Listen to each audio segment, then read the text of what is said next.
Olha, essa questão da votação, ontem eu estava olhando as imagens e vendo... uma época da minha vida, eu me torturava vendo muito sessões da Câmara e do Senado, sessões de CPI. Isso com você? Enfim, eu já estou curado dessa doença, mas eu tinha esse prazer mórbido. E você tem uma coisa muito curiosa. O ângulo da câmera nas votações, isso obviamente deve ser intencional, ele nunca dá um panorama. Ele não pega... Não tem uma câmera geral, né? Uma câmera geral que mostre da mesa eu acho que não tem uma câmera, não sei se é exatamente isso, enfim, não sei dizer os aspectos técnicos, que pegue de trás da mesa da presidência, da mesa diretora e Mas você já viu... Você já esteve no Congresso? Já. As salas das comissões...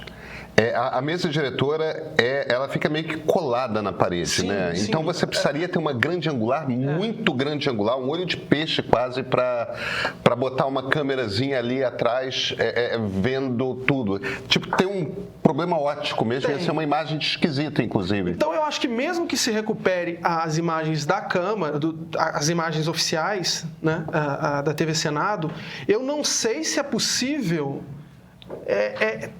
resolver esse problema.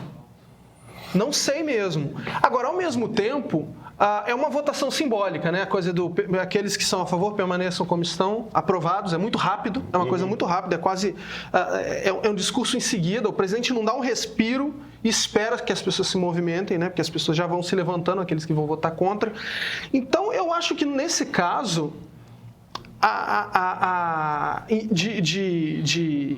de disputa, o presidente da Câmara o presidente da sessão tem que proceder a uma votação nominal. O problema é que tinha uma questão regimental que você não pode fazer mais de uma votação nominal por hora. Exatamente. E como já tinha acontecido por regimento ele não podia fazer essa votação ali no sistema eletrônico. Mas se ele é um presidente sério, ele suspende a sessão, dá uma hora de intervalo e volta. Mas ele não queria. Essa é a questão. Então, é óbvio que ele não queria. É um jogo político, né? É um jogo, tipo, o que me interessa mais? Óbvio. Proceder essa votação como, né? Então, a confusão é esperada, né? Porque ao mesmo tempo que ele usa o seu instrumento como presidente da CPI para fazer isso, o governo vai para cima, enfim, vai criar o caos. Então, o que eu acho que é mais impressionante nessa história toda é que a escolha da votação, a escolha da quebra de sigilo do Lulinha deveria ter... A Flávia estava falando isso, né? Quer dizer, deveria ter tido como reação do governo uma maior organização. Né? Eu achei que desculpa, Pedro, claro. Só para concluir. Eu achei que, claro, tem esse expediente que o presidente da Câmara utilizou, porque é isso, né? É a política. Ele utilizou daquilo, ele jogou com o regimento, que é o que todo mundo faz. Ao mesmo tempo, você tem uma desorganização total do governo. E eu acho muito pouco provável que o Alcolumbre referende essa votação. Eu também tenho, e a Flávia tem informação sobre isso. Eu só queria marcar aqui um comentário do Rafael Simonelli, que ele se vira e fala, mas que regimento do inferno. Cara, não é... Mas aí não é. Porque seja lá qual for o regimento, algum regimento tem... Sempre se vai usar o regimento de acordo com o seu interesse. E sempre vai ter um buraco, um jeito, uma maneira, porque é da natureza de qualquer parlamento. Vocês acham que se chegam lá na Câmara dos Comuns, há 3 séculos e meio recebendo parlamentares por voto direto em Londres e não tem isso? A toda hora. A toda hora. Só fica aquele Speaker of the House lá, order, porque isso é da natureza de parlamento. O parlamento é a casa do ruído, do barulho. E é feito para ser isso, e é feito para ter esse tipo de confusão. O parlamento na Coreia do Sul tem pancadaria física o tempo todo. Quer dizer, nas democracias eu não sei nem se a Coreia do Sul é uma democracia exemplar, o ponto essencial Isso é meio que da natureza do jogo, o uso do regimento. As regras têm interpretação, né? Então... E as pessoas fazem esse tipo de jogo, mas deixa... E todos os lados usam, né? Todos os lados também usam, claro. Esse mecanismo da votação nominal é uma coisa que a oposição diz que o governo já cansou de usar em outras situações. O jogo no parlamento, quem senta lá, quem acompanha no dia a dia, não é à toa que volta cínico. Porque é isso, o jogo é assim, por que ângulo que a gente pode manobrar aqui e conseguir uma vitória política para o nosso grupo, para o nosso interesse. E principalmente em disputas desse tipo, que não são exatamente sobre temas de projetos de visão de país, né? Que são temas ali do dia a dia da política, de disputa eleitoral, de corpo a corpo, de qual partido vai sair por cima, qual líder partidário está correndo risco de se queimar. Então, assim, quando o jogo é puramente da política, todo mundo recorre aos instrumentos que tem, vai derrubar na linha e por isso que precisa de VAR. A gente está usando as analogias futebolísticas, não é à toa. É porque é isso, assim, quando o cara é muito teatral, vai fazer essas feiuras que o Neymar fez de novo, né? De o soco passar aqui do lado e a pessoa se joga, rola, aí pega mal, fica esquisito. Mas quem é experiente... Não, quem é experiente sabe esperar o contato e o contato vem, né? Hoje eu estou cheia das analogias futebolísticas. Então, aí, na Câmara, no Congresso e no Senado... Eu não estou entendendo, Flávia Tavares, por que você está falando tanto de futebol hoje. Eu tô. Eu posso contar? Porque eu gosto de futebol. Eu cheguei aqui no estúdio hoje, tava um clima de velório, Flávia Tavares, mas um clima de velório. Tinha 3 flamenguistas reunidos aqui. Eu mandei um bom dia e recebi de volta um bom dia pra quem? Foi isso que aconteceu hoje aqui no estúdio. Então, Agora tem 4, né, que o Pedro chegou. Não sei do que você está falando. Mas eu queria aproveitar essa analogia futebolística. Não, na verdade não tem nada a ver com ela. Aproveitar que eu estou com a palavra, aí sim, para propor um exercício aqui, porque assim, a gente vai falar muito do efeito, do estrago, como nossa thumb diz, né? Do estrago que essa quebra de sigilo e esse episódio de ontem, na verdade, mesmo que a quebra de sigilo do Lulinha nem seja concretizada na CPMI, né? Ela já está concretizada a partir do pedido da Polícia Federal para o André Mendonça, que a autorizou em janeiro, mas talvez na CPMI haja essa reversão aí pelo VAR do Alcolumbre, né? Mas, então a gente vai falar disso mais um pouco, mas eu acho que um exercício interessante nesse começo de debate aqui é a gente afastar um pouco o olhar do episódio Lulinha para entender o que foi essa movimentação política de ontem, né? O que ela representa numa esteira de outros acontecimentos que culminaram nesse episódio. A meu ver, e ouvindo também alguns outros colegas analistas, pegando a apuração de colegas de Brasília, o que está por trás disso é que, conforme... É o caso Master. Resumidamente, é o caso Master. E o caso Master e sua imensa teia de interesses, interessados e alvos, né?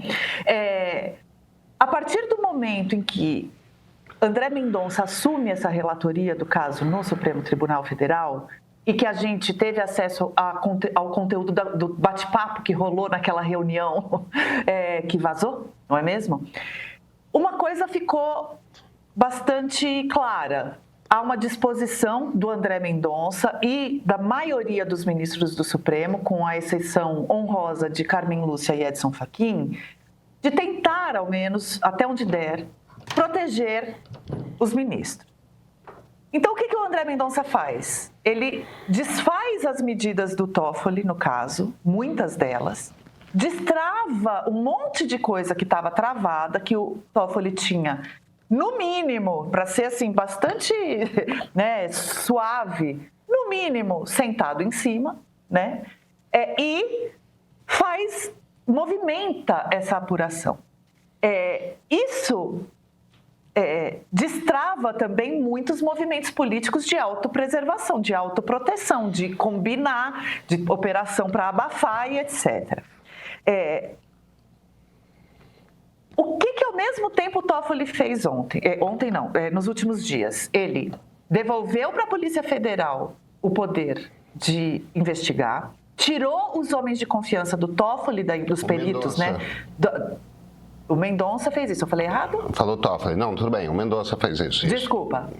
O Mendonça desfez coisas do Toffoli, né? Então, o Mendonça tirou os homens do Toffoli da PF dessa investigação mais direta ali da perícia, autorizou a PF a acessar tudo, tirou do Alcolumbre a prerrogativa de só ele ver o conteúdo do celular do Vorcaro no âmbito da CPMI do INSS, que é essa onde Lulinha está sendo alvo, mas é também onde Alcolumbre tem mais a perder, porque o enrosco de Alcolumbre com o Vorcaro em questões de previdência, na Amprev, né? Tanto que um de seus aliados também teve a quebra de sigilo ontem autorizada.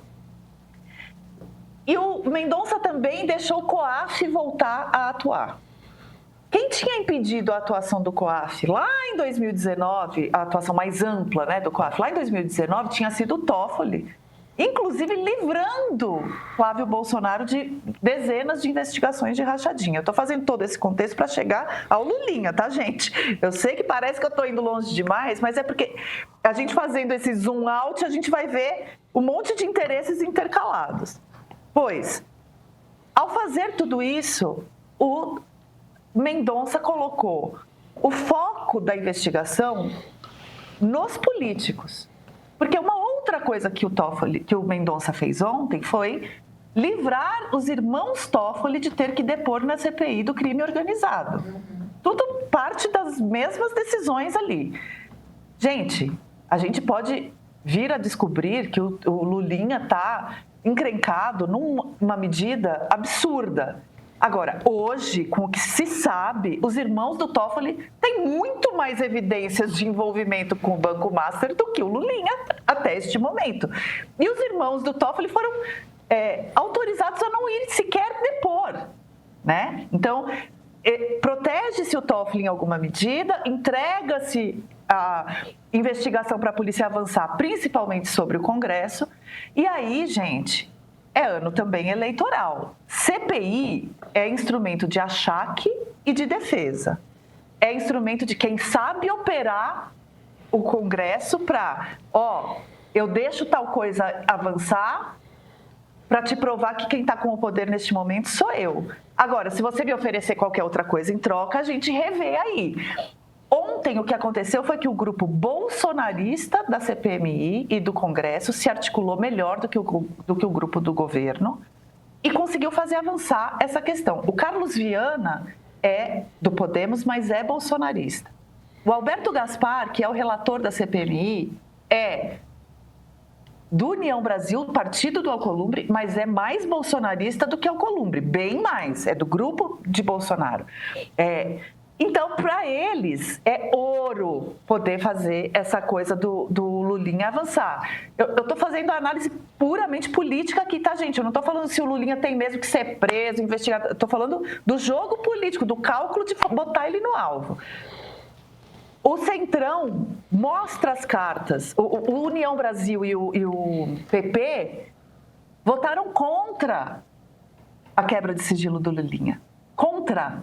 Porque sabem que qualquer coisa que avance nessa CPMI vai estourar no colo do Ciro Nogueira e do Alcolumbre. Eles não querem botar o Lulinha na reta. Agora que o carnaval passou, o ano começa de verdade, eu te pergunto, por onde você tem acompanhado as movimentações desse ano eleitoral? Chegou a hora de aproveitar o pacote Eleições 2026 do Meio. Quem assina recebe mensalmente em primeira mão a nossa pesquisa Meio Ideia e também vai começar o dia com a nossa newsletter diária na caixa de entrada. Às quartas tem o Meio Político, nossa news especial que desmonta o xadrez do poder, com textos exclusivos de cientistas políticos e analistas políticos. E não para aí, no fim de semana tem edição edição de sábado com reportagens aprofundadas e entrevistas com grandes nomes da política, além do nosso streaming com séries, programas e documentários originais sobre o que acontece no mundo, principalmente aqui no Brasil. Tudo isso por apenas R$15 por mês. No meio, conversas sobre política têm profundidade. Assina.